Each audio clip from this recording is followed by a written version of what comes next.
everybody? It's KK's World. Before we get into the video, first of all, if you haven't watched part 1, go watch it before this. Hope you enjoy. Let's get into the video.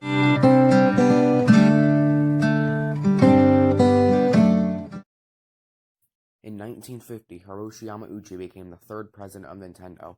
Right away in 1952, due to him centralizing the production of cards in factories in Kyoto, offices expanded, and Nintendo's new plastic cards were very successful in Japan.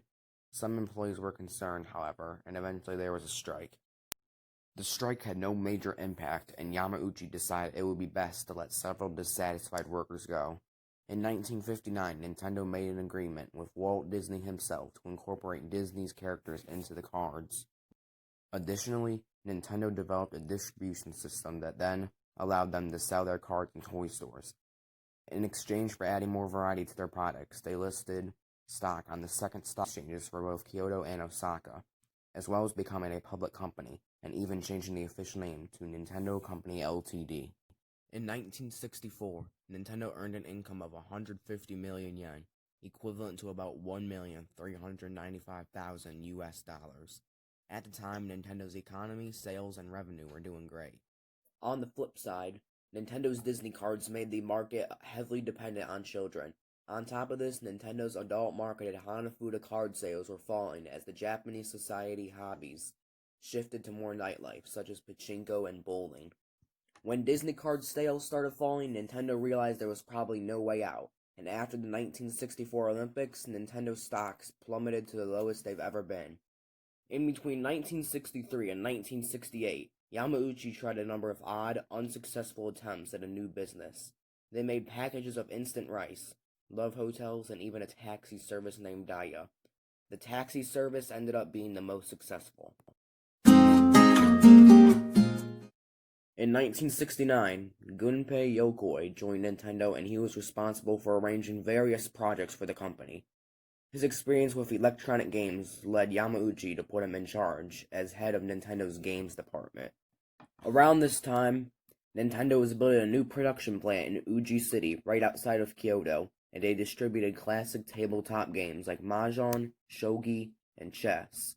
It was sort of like a callback to Nintendo's very early history as a Hanafuda card-making company. The 1970s were a huge decade for Nintendo's history, transitioning from cards to toys and even gaming consoles. Nintendo also released Japan's first electronic toy called the Nintendo Beam Gun, designed by Masayuki Umura. In total, over 1 million beam guns were sold. Additionally, Nintendo started trading on the main section of the Osaka Stock Exchange, and they even opened a new headquarters. Some other popular toys Nintendo released at the time included the Ultra Machine, the Ultra Scope, the Love Tester, and the Ultra Hand. The Ultra Hand in particular sold more than 1.2 million units in Japan. Nintendo was growing rapidly, and because of this, Nintendo's new headquarters was used for their current products, and the original building was used for the production of cards. In the meantime, Yokoi Umura and new employees like Genyo Takeda continued to develop interesting and innovative products for Nintendo. The Laser Clay shooting system was released in 1973 and actually managed to surpass bowling in terms of popularity. The year after that, Nintendo released Wild Gunman, a skeet shooting simulator with a 16mm image projector with a sensor that detects a beam from the light gun.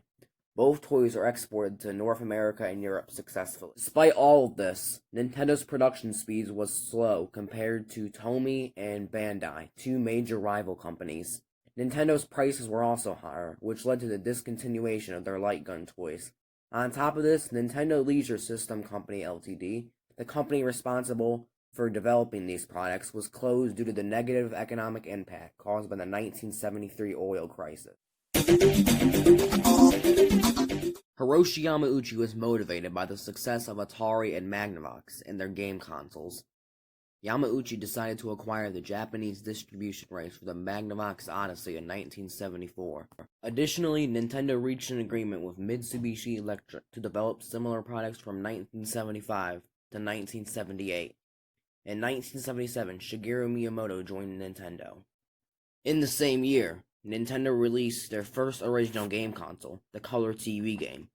And with that, join me for part 3 next Friday. Thanks for watching.